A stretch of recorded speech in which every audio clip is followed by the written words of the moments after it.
Alright guys, welcome back. This is probably going to be the final video on the build itself. May do some videos later on about tracking it and tuning it. But we're going to do a basic alignment setup. We're going to mount the wing in this video. Rotate the...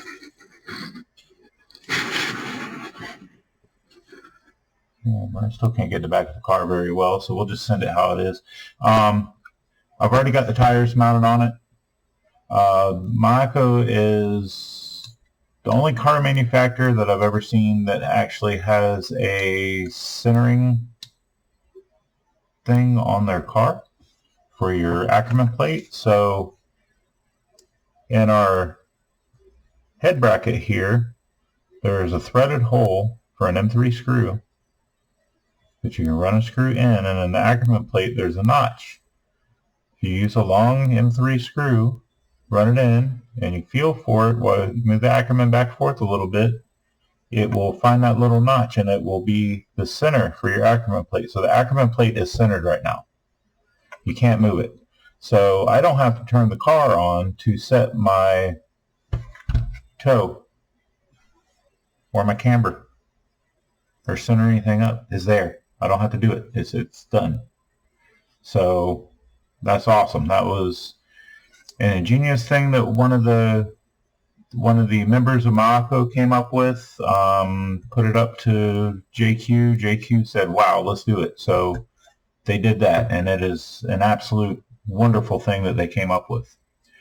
So I was going to go ahead and mount the wing before this video, but I was starting to make the hole, and I was like, let me go ahead and add this in. So on a Mayako wing, underneath here, we've got notches for 4 holes lengthwise. They're already the right width apart, unlike the aftermarket wings that'll have like a grid down here, and you got to try to figure out which square you want to start in.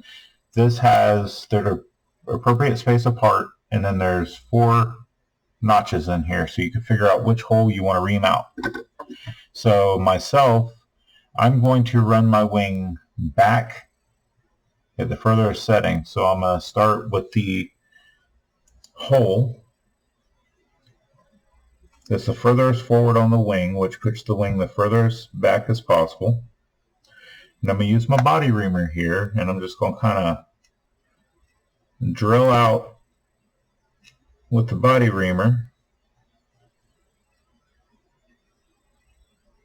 as close to the size of this flange here as possible, because we want that to fit inside of the hole in the wing. The wing's made out of a very pliable, rubbery plastic. It's pretty flexible. So you can tell when you're trying to body ream this stuff out how thick it is and how much it don't want to give up anything to you. It just wants you to work for it. So what I normally do with these is I'll drill out one side some, and then I'll drill out the other side. I just keep flipping the wing over. It drills out more aggressively like that. Alright, so let me see if that's the right size. Oh, it needs to be a little bit bigger.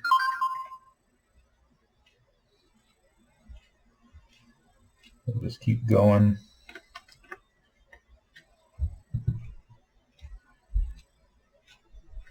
Doesn't have to be... There we go, perfect. It doesn't have to be super tight on there, but you don't want it too loose, because when you put the wing on, it may end up having a little bit of an angle if you don't set it up exactly correct. So I like to try to get it as close to that as possible. Do the other side. There again, we're doing the same position. Both sides. The wing will be nice and straight.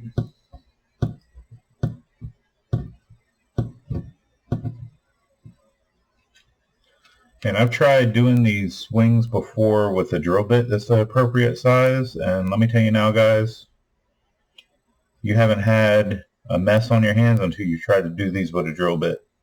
I can't recommend enough using a body reamer, and I can't recommend enough going from the top of the wing to the bottom of the wing and working it back and forth until you get to the appropriate hole size, because you will actually have pieces that are poking out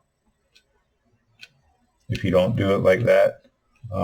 It kind of folds out the other side some. So if you work it back and forth like this, it shaves that most of that ridge off of there and allows you to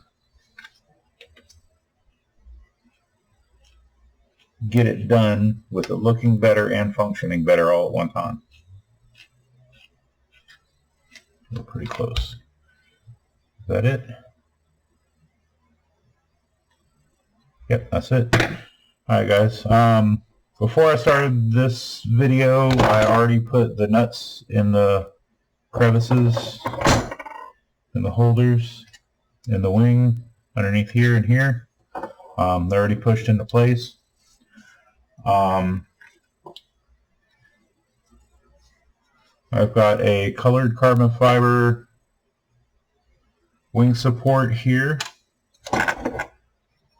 that's made by Position 1 RC.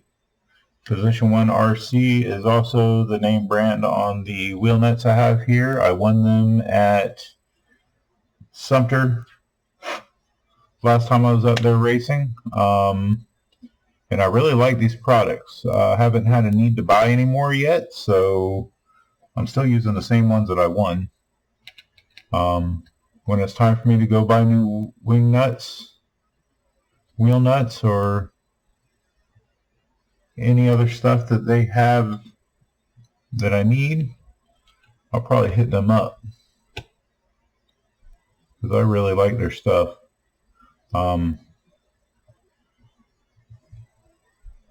This wing piece here is an absolutely beautifully stunning looking piece. I like the way it goes together. I think I got that one in the nut. Remember, we had a problem getting one of the nuts to set. We were putting the wing on, or putting the wing mount on.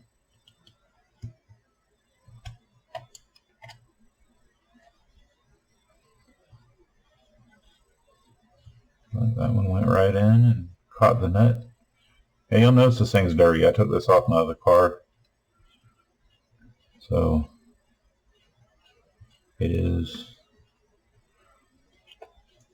dirty. Next time I clean it, I'll make sure I've cleaned this up so it's nice and pretty like the rest of it. It feels like that one found the nut in there also. Just remember, guys, we're just a squirrel trying to get the nut. And I got the nut. First try. Both sides. Cool. Alright. Now we're going to start going into the alignment setup.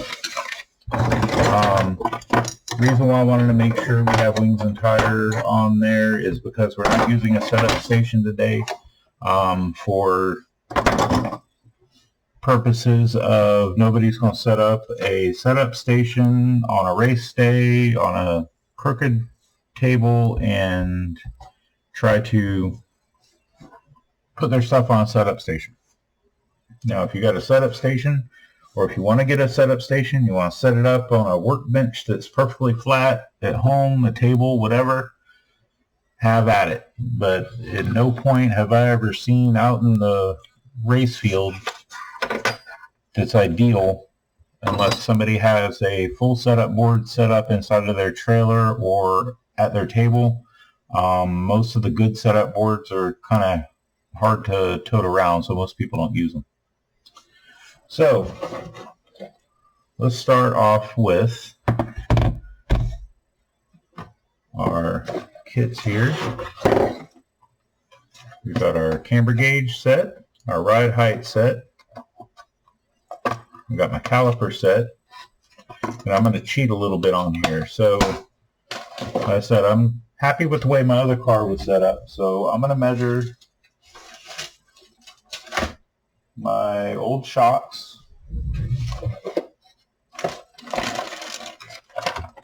And I'm going to get the measurements of the ring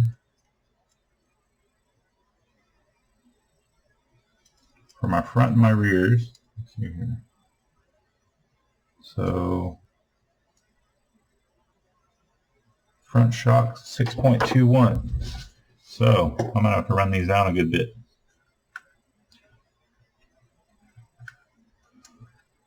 So I want to do this before I set my camber, because where my ride height is going to change my toe in my camber. How close are we? A little bit further.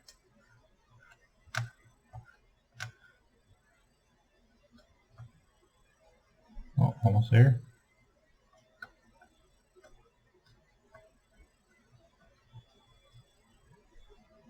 Alright, 6.21. Let me run the other one down some.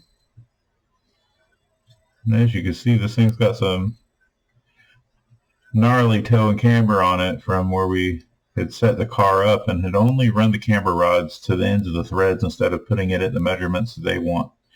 Like I said, the reason why I don't do that is you're going to have to adjust them anyhow when you're doing the setup on the car. And it's already hard enough to do it when you're holding them things in your hand. So why not just wait until they're installed on the car and just make your life a little bit easier. Went too far. Bring that one back up some. A little bit higher. A little bit higher.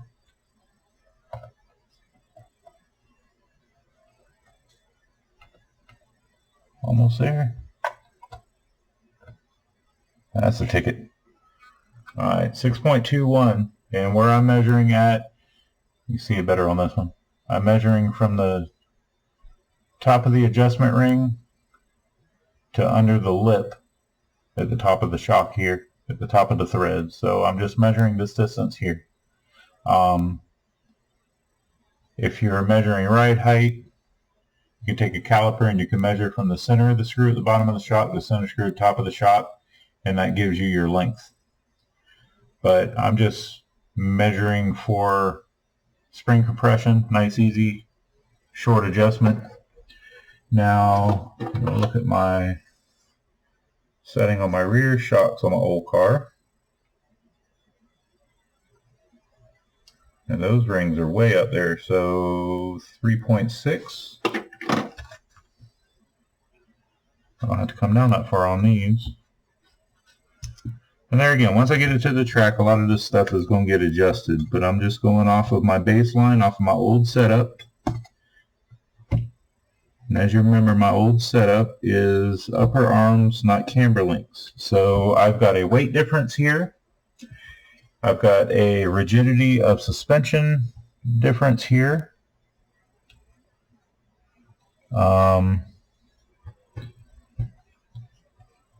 I don't think it's really going to mess with much of my geometry too much. This setup here should be a little bit more calm. There's my ticket. So this setup should be more calm than running my upper arms. The camber links are supposed to be a more calm setup. Alright. Now that we've got that set, I'm not going to worry about my ride height,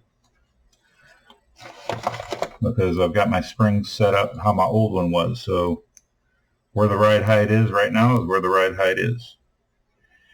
Now when you're setting up your camber and your toe, guys, start with a good baseline. So I know my last car liked a 2-degree camber, front and rear, between 2 and 3 degrees. We'll start off with 2, and at one point we'll adjust to a 3 on track, and then we'll see how that works out for us. So I'm using J Concepts aluminum camber gauge. You can get these. They've got a ride height gauge that fits in the same box. They sell them separately. Comes with a box when you buy them separately. And then they just fit inside there. So my camber gauge and my ride height gauge all go in one thing, and I never have to worry about it. They're all in one place. Throw them both in the box and go. Alright, so I'm going to go ahead and start setting this up, and I will explain to you what I'm doing while I'm doing it. I'm going to have the car turn so I can see better. I'm hunting my camber wrench again. It's small and it likes to hide. There it is. It's laying on top of the other tools. Okay, so when we're setting this up, we're going to want to fully compress the suspension, let it come up by itself. You can even do it a few times, let the shocks get a little bit of build on them, let the car settle up. So we're going to take this camber gauge, and you can't really see it on the video, but I've got it flat on the table, and I'm going to push it to the edge of the tire in front of the wheel nut. I'm going to take my wrench, and I'm going to come down, I think you can see this part, and I'm going to adjust these camber rods, just camber rod here, and I'm going to use that to pull the top of the tire in until the camber gauge is flush with the edge of the tire. Can you go the other way with that? Yep.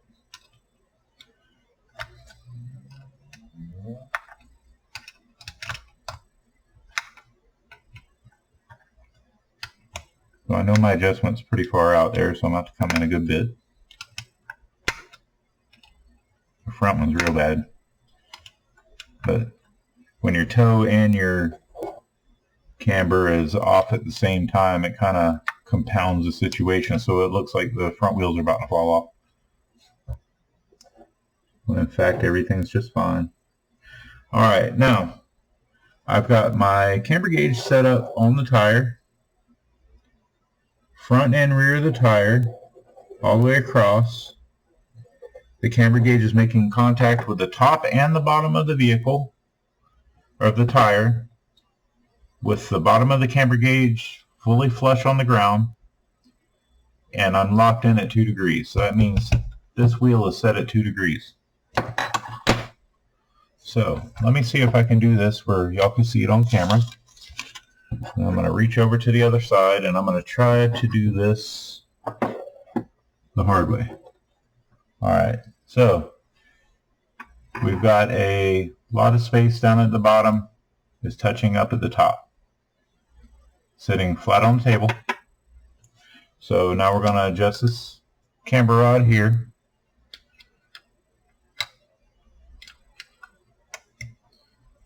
Until it touches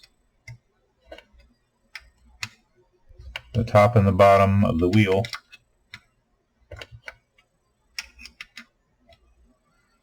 And there again, we want to make sure that our car is pretty much assembled. We want a battery pack in here that we're going to be running.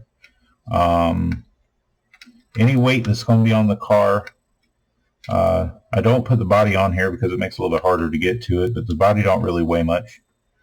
But we want to make sure we've got our wing mounted. We want to make sure that we've got our battery pack in place, any wiring, anything of the sort. Now I'm going to have to stand over the car and look. Just go a little bit further.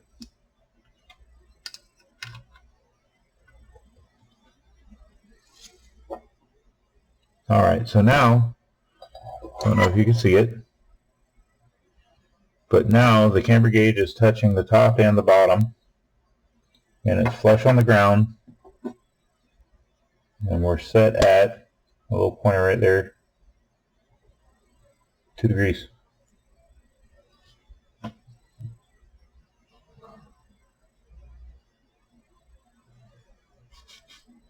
So now the back of my car is set 2 degrees camber. So now my contact patch is going to be a lot better. It's going to drive really nice. When I turn, I'm going to have as much contact patch as possible. That's the reason why we set the camber.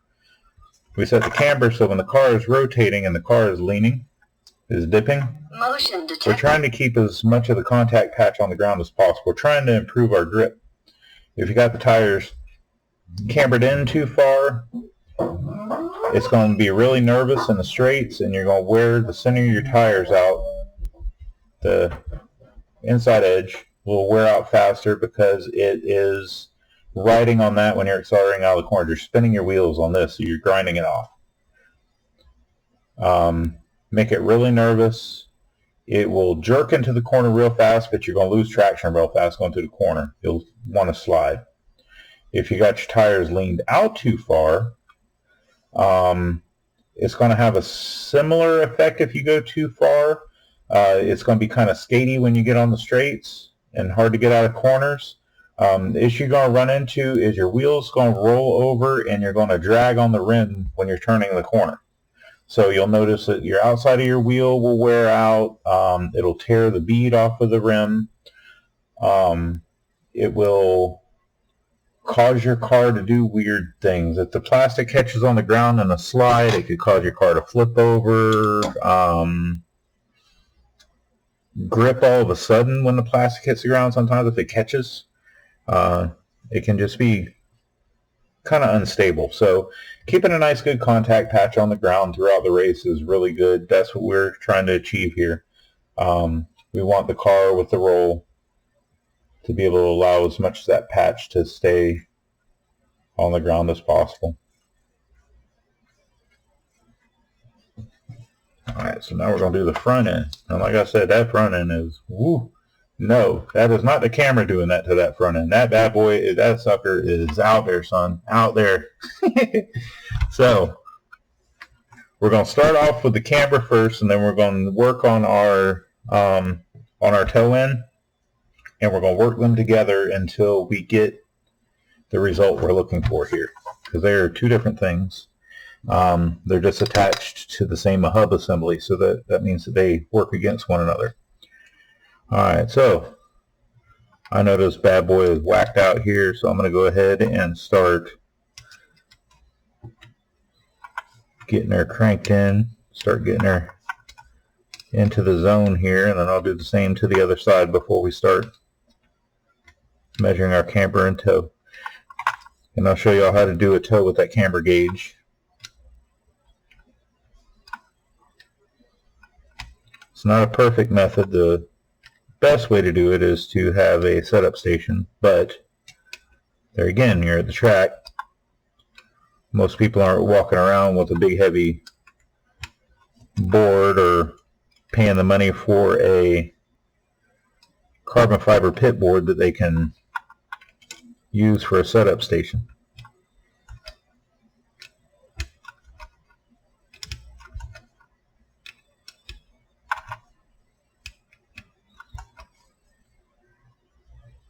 Alright, well, it don't look like my toe's going to be too far off, so let's go ahead and get this other side pulled in.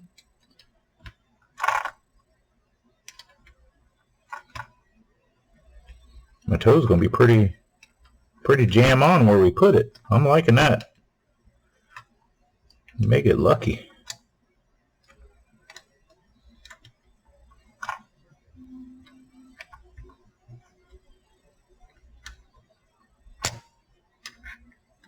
I've just got my hand on here supporting the car from rolling all over the place while I'm turning this thing, because it does have some torque to it. It's metal threaded in that soft plastic, so it just kind of, it's got some grab.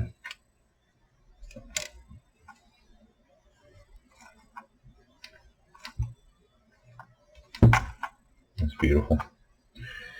Alright, so let's go ahead and start cambering this thing in. I'll start with this side. I brought it in a little too far. Let me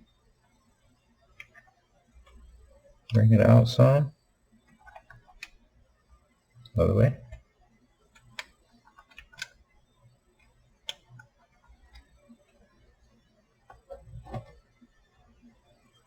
Alright, let's take it 2 degrees, touch the top and bottom.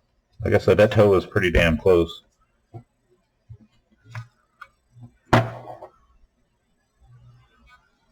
Alright.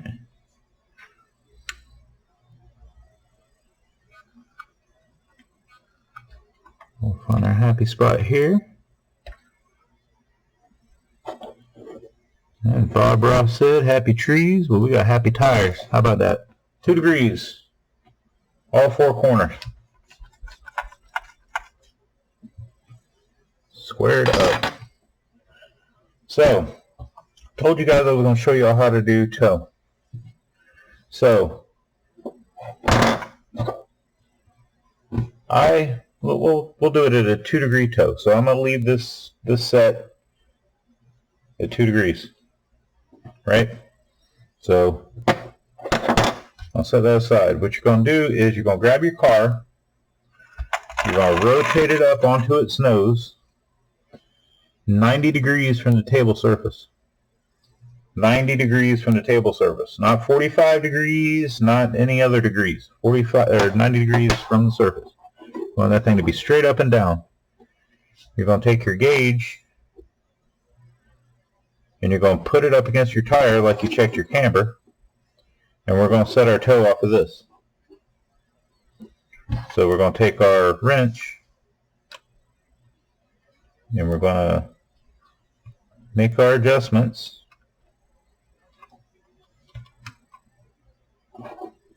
And we're going to find that 2 degrees, pretty close.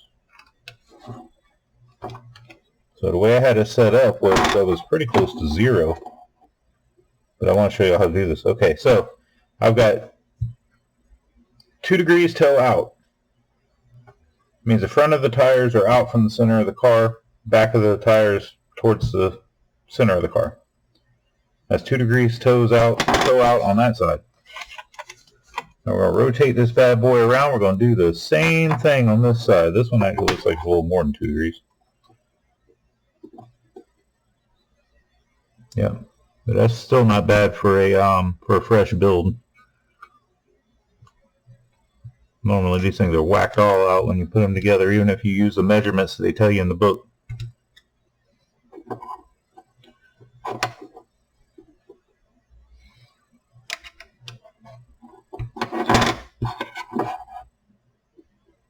Alright, we're touching top and bottom, touching top and bottom. We now have 2 degree toe out on the left and the right side.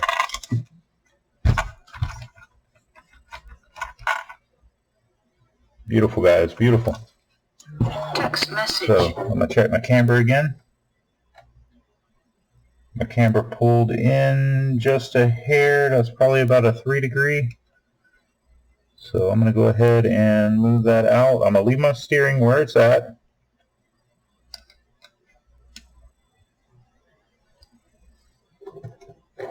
It was not that far off. Like I said, it was only about a degree, so it was close to a 3 degree. And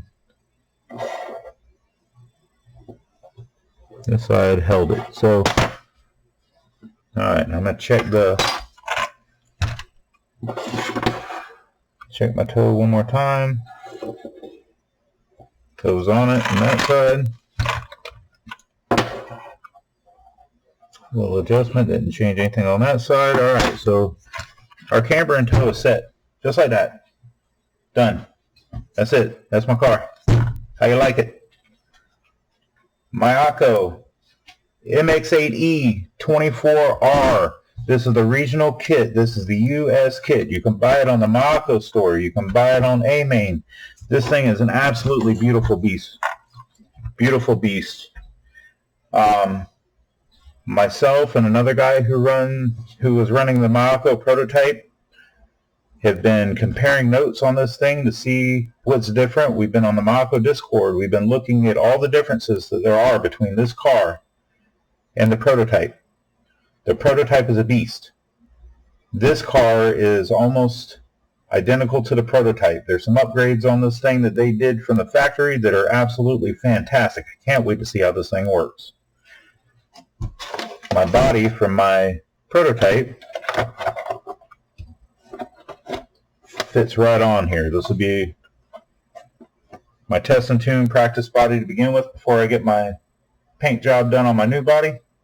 The only difference I found was my body mount posts are about 1 to 2 millimeters further away from the center of the car than the last car. So I took my body reamer earlier and I just kind of worked the holes out a little bit. So now it fits on there pretty good, just like the other car. No issues. I'll get this thing to the track today. I'm going to do some test and tune. I'm going to shake her down. I'm going to see what I think. Like I said, I'll make another video later doing the body. I'll go over anything that I found that I need to test and tune on. Any changes I need to make, I'll include all that in the video. So I'll keep all you guys included in on that. So far, this build was outstanding. JQ, you did a wonderful job with the manual, other than a couple of things being out of order for ease of assembly. But that was easy to work around. Anybody who built a kit before knows what they were looking at. They were able to work around it fairly easy. I know I was. This is a fabulous piece of engineering, sir. A fabulous kit. This was the most fun kit I've put together yet. And I put a few together. 10th scale, short course, 10th scale 2-wheel drive, 4-wheel drive, a couple kits like that, and a few e-buggies. This one was by far the most fun kit I put together so far. It was enjoyable. I'm glad I was able to do some videos and share them. I'm looking forward to winning some races with this bad boy. Alright guys, I'm going to go get dressed. I'm going to go down to Monk's Corner Raceway. I'm going to do a little bit of test and tune. They're running a race today, but I'm not going to be able to. I got plans this afternoon. But I'm at least going to get my car on the track, and I'm going to put it on there with the other guys, and we're going to see what it does. Alright, thanks. Y'all have a wonderful day. Talk to y'all soon.